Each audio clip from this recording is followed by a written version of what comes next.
Hello दोस्तों, welcome back to my channel. आज है नया साल। मैं डाल रही हूँ नए साल के 2 दिन बाद वीडियो। बना मैंने नए साल के दिन थी बट आज डाल रही हूँ। हम लोग गए मंदिर में माता जी का आशीर्वाद लिया दोनों। उसके बाद ये लोग मेरे पीछे से हंसी उड़ा रहे थे कि मैं ब्लॉगिंग कर रही हूँ करके, पर कोई बात नहीं, हंसी लोग उड़ाते रहते हैं। फिर हम पहुंच गए मंदिर पहुंचने के बाद उन्होंने बड़ी मेहनत से घंटी बजाई। घंटी बजाने के बाद हमने बोला आगे बढ़ो, आगे बढ़े। फिर उसके बाद इन लोगों ने माता जी के लिए और भोले शंकर जी के लिए जल चढ़ाने के लिए जल लेने चले गए धारे पे। और उसके बाद रिश्ते में तो हमारी बहू लगती हैं, बहू रानी, दोनों हमारी बहू रानियाँ क्या कहते हैं, पानी लेने चले गए 2 बाल्टी भर के। फिर मम्मी भी बाल्टी लेके आगे आगे चली गई, मम्मी जो कहाँ पीछे रहती। फिर इसमें डालते हैं 5 तत्व, जौ, तिल, हनी, दूध, जो जो होंगे 5 तत्व डालते हैं। और इसमें हम लास्ट में इन लोगों ने डाल दिया था हनी। अब उसके डालने के बाद मैंने बोला अक्षय चंदन भी डालते हैं, नहीं, इन्होंने बोला कि ऊपर जाके उसे चढ़ाएंगे, लगाएंगे, इसमें नहीं डालते हैं। मैंने कहा ठीक है। इसके बाद हम लोग चले गए थे अंदर, मैं गई और मेरे साथ मेरी माता श्री गई। हम लोगों ने शिवलिंग में जल चढ़ाया जिसमें हमने 5 तत्व डाले हुए थे और जल चढ़ाया हमने धीरे धीरे। मम्मी का हाथ थक रहा था, मम्मी के हाथ में प्रॉब्लम हो रही थी। उसके बाद मैंने मम्मी को बताया कि ऐसे ऐसे जल चढ़ाते हैं, सीधे डायरेक्ट शिवलिंग पे नहीं डालते हैं। मैंने भी कहीं सुना था, इसलिए मैं भी मम्मी को बता रही थी। फिर मम्मी का हाथ थक गया था तो मैंने बोला लाओ मम्मी, मैं ही करती हूँ। उसके बाद मम्मी ने मुझे दे दिया 2-3 लोटे उसने जल चढ़ाए होंगे। उसके बाद मम्मी ने मुझे दे दिया कि लो तुम चढ़ाओ जल। मैंने कहा ठीक है, लाओ मैं चढ़ा देती हूँ जल। मैंने कहा मैं ही ले लेती हूँ, अब इनके हाथ से लोटा ये तो दे नहीं रही है। मैंने लोटा ले लिया था। फिर उसके बाद मैंने सिस्टम वाइज जल चढ़ाया, पहले नीचे चढ़ाया 2 जगह, फिर उसके अगल बगल में, और लास्ट में शिवलिंग के ऊपर से जल चढ़ाया मैंने। फिर मैं मंदिर का नज़ारा दिखाते हुए थोड़ा अपने साथ सेल्फी वाली वीडियो लेते हुए सीढ़ियों से नीचे जाते हुए, हमने ऊपर शिवलिंग में तो चढ़ा दिया था, नीचे था भैरव देवता का मंदिर और शिवलिंग, तो वहाँ पे भी हमें जल चढ़ाना होता है। तो वहाँ पे जल मम्मी लग गई थी लाइन पे अपने नंबर की बारी का इंतजार करते हुए। इन लोगों की जल चढ़ाने की प्रक्रिया खत्म हो तब उसके बाद मम्मी और मैं अंदर जाएं। और यहाँ पे अब इसके बाद हम लोगों की बारी में, और मम्मी भी भैरव देवता के मंदिर, और वहीं पे एक शिवलिंग था उसमें हम जल चढ़ा रहे थे बारी बारी से। हम दोनों ने साथ में ही चढ़ा लिया, मैंने चढ़ाया, मम्मी ने हाथ लगा दिया तो दोनों ने चढ़ा लिया। नहीं तो देर हो रही थी, यहाँ पे बंदर भी आ रखे थे बाहर पे, तो हमें जल्दी जल्दी जाना था। हमने जल चढ़ाना किया पूरा। उसके बाद हम लोगों ने अक्षय चंदन वाले की तैयारी करी कि भगवान जी को हम अक्षय चंदन लगाएंगे। यहाँ पे मेरा हाथ भी कट चुका था पहले ही, तो मैं इसके लिए बहुत दुखी थी।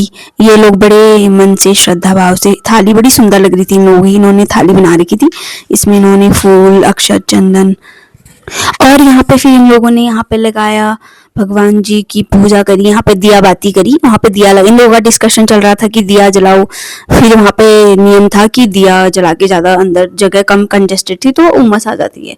फिर उन लोगों ने जो दिया जला हुआ था उसी में हम लोगों ने तेल डाला और बाकी जो दिए थे बने हुए वहीं पे रख दिए बगल में।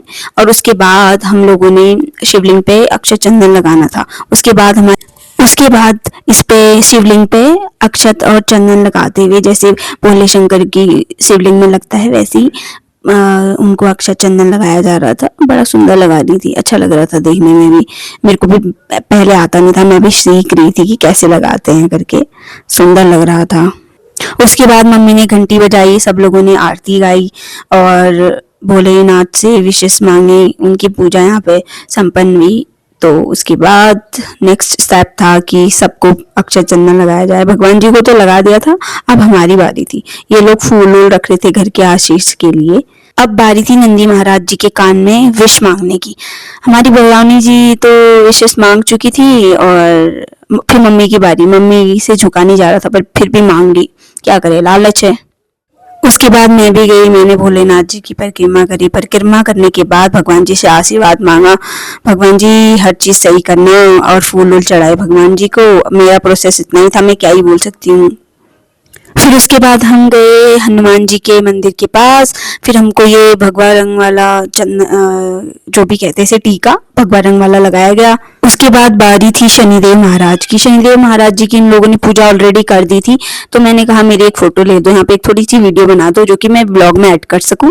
उसके बाद यहाँ पे एक गुफा थी, बहुत रहस्यमयी गुफा।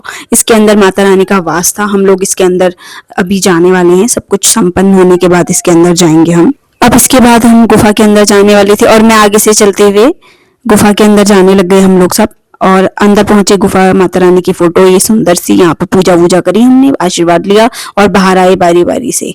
मैंने कहा चलो इन लोगों की वीडियो बनाती थी, पहले इन्हें बाहर जाने देती हूँ। ये सब लोग बाहर गए, इन्होंने बोला तू नहीं आ रही है, तुझे यहीं रख देते हैं। अब इसके बाद लास्ट में बारी थी बाबा जी, जो हमारे पुराने बाबा जी जिनका स्वर्गवास हो चुका था, उनकी यहाँ पे समाधि स्थल थी, तो यहाँ पे भी पूजा करनी जरूरी है। गुरु हैं, गुरु की पूजा तो पहले होती है, लोग लास्ट में कर रहे थे। फिर उसके बाद माई जी से मैंने आशीर्वाद लिया, नए साल की बधाइयाँ दी, और उसके बाद माई जी ने बोला कि बाहर पे यार पैसे रखे हैं तो लेके आ दे, वहाँ पे गीले हो जाएंगे, भगवान जी को चढ़ा रखे। फिर ये घर के लिए आशीर्वाद आशीष दे रही थी, प्रसाद दे रही थी, सब लोग प्रसाद ले रहे थे बारी बारी से।